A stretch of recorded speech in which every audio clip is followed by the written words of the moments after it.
কিলারাই পিথোরা নামক হিন্দু দুর্গের ধ্বংসাবশেষের ওপরে প্রথমে যে মুসলিম স্থাপত্য গড়ে উঠেছিল তা হল কুয়াত উল ইসলাম নামক মসজিদ। কুয়াত উল ইসলাম শব্দের অর্থ হল ইসলামের শক্তি।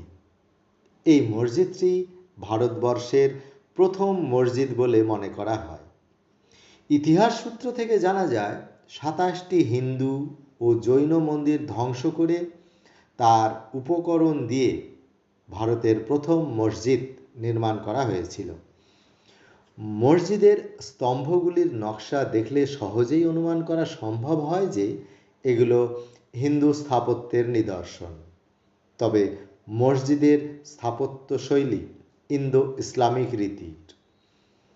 কুয়াত উল ইসলাম মসজিদের নির্মাণ কাজ আরম্ভ হয়েছিল সুলতান কুতুবউদ্দিন আইবকের শাসনকালে ১১৯৬ খ্রিস্টাব্দে।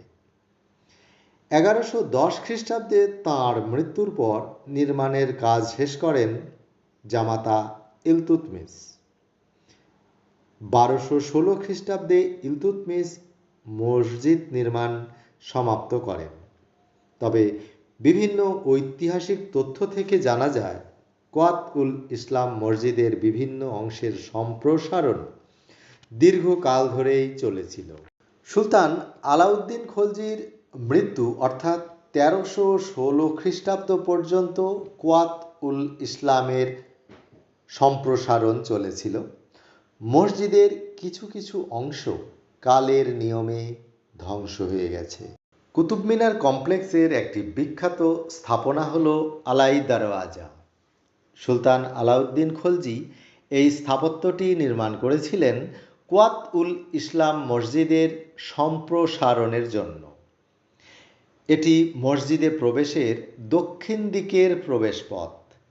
সম্ভবত আলাই দরওয়াজা ভারতবর্ষের প্রথম ইন্দো ইসলামিক স্থাপত্য।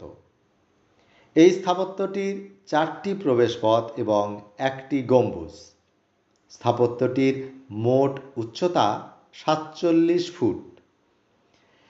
এর দেওয়ালের গায়ে আরবি অসাধারণ ক্যালিগ্রাফি, বাঁকানো খিলান, লাল বেলে পাথর ও সাদা মার্বেলের সমন্বয়ে নির্মিত। সুলতান আলাউদ্দিন খলজি ১৩১১ খ্রিস্টাব্দে ইন্দো ইসলামিক ধাঁচে স্থাপত্যটি নির্মাণ করেছিলেন। এই অসাধারণ স্থাপনাটি খুব বেশি সময় ব্যয় করতে হবে না এর দর্শনের জন্য। আলাই দরওয়াজা সাদা মার্বেল পাথর এবং লাল বেলে পাথরের সমন্বয়ে সৃষ্টি। এর দেওয়াল অপূর্ব কারুকাজে খোদিত। কুতুব মিনার কমপ্লেক্সের মধ্যে দর্শনীয় স্থান রয়েছে 8টি। সেজন্য এই কমপ্লেক্সটি ঘুরে দেখার জন্য হাতে বেশ কিছু সময় নিয়ে আসতে হবে। এই 8টি ঐতিহাসিক স্থানই বিখ্যাত এবং প্রত্যেকটি স্থাপত্য ভাস্কর্যের জন্য স্বমহিমায় উজ্জ্বল। বিখ্যাত ঐতিহাসিক চরিত্রগুলি এই স্থাপত্যগুলো নির্মাণ করে গেছেন।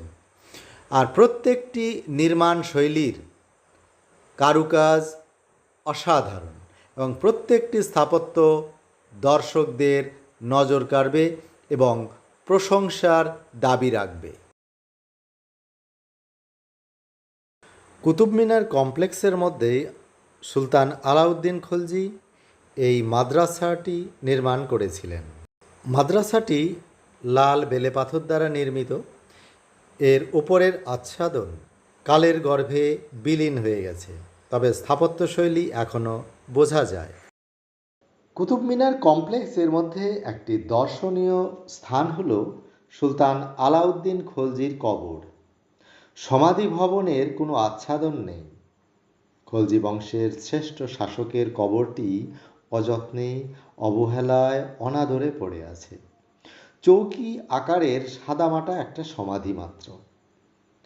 ১৩১৬ খ্রিস্টাব্দে মৃত্যুর পর তাঁকে এখানে সমাহিত করা হয়। কবরের গায়ে কোনো ফলক নেই, নেই কোনো সাদা মার্বেলের অলঙ্করণ।